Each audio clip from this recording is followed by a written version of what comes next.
Hey everybody, just want to do a little video. This is the Mini I did last year, and you can see I've definitely did a little upgrade to the rims and tires of it. These are the Douglas pull-in rims with 26 12x12 lugs in the back, tri-ribs in the front, and so it'll make it look pretty good. The video I'm going to make, a lot of times you go to these tractor shows and stuff, there's some pretty good sized areas where,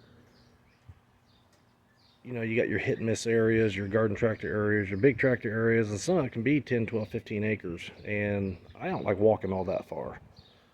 So some friends of mine and some people I've seen, they like to take a tractor and make a little custom tractor out of it. A lot of them are like little rat rods and hot rods. Most of them, and I'll tell you, the easiest ones to do are these wheel horses. Raiders, Chargers, any C-Series, 100s, 120, 40s, 160s, all those. What we do is we make these. Basically, I'll kind of tell you how to do this. The rear fenders are off of, I think it's a Suburban from the early 60s. The rims, tires, front axle is all off of a 520H. It's got the Ford swept front axle. I made my own steering rods. But what you do is, this is a normal wheel horse frame. Back here in the back, you want to cut these welds out right here and drop the frame down and re-weld it on the bottom like that. And what that does, that drops the whole frame down to the bottom of the transmission set on the top.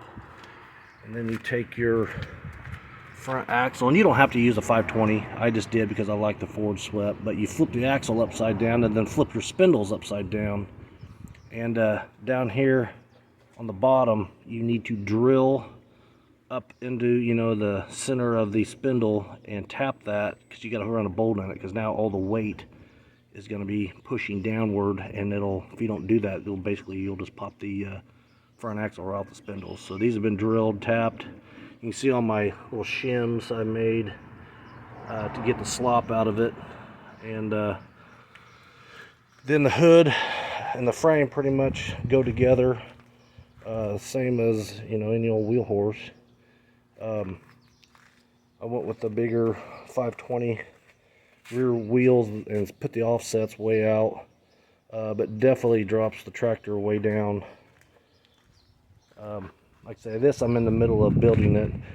A lot of the 520s have the gear reduction steering, and it goes right there where the battery box is, but I wanted to leave the battery box in the stock location.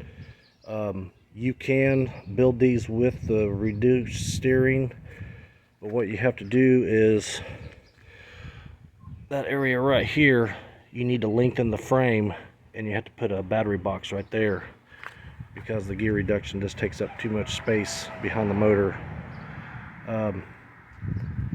But anyhow, like I said, this is another little project I'm working on. I'm kind of right in the middle of this one. I'm trying to get all my fabricating done before I get the motor and all of it. The belt, I got mine set up the same way as the stock. There's a hole, it's about right there, that it's a good place to run your pulley through.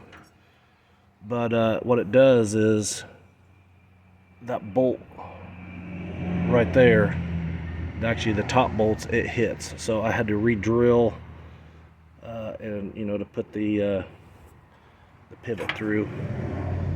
But anyhow, like I say, just a quick little video if anybody's wanting to know how to do this, how to make these.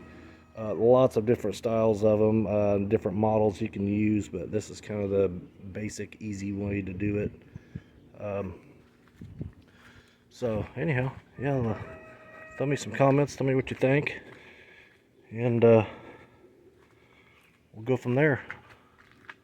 Appreciate it.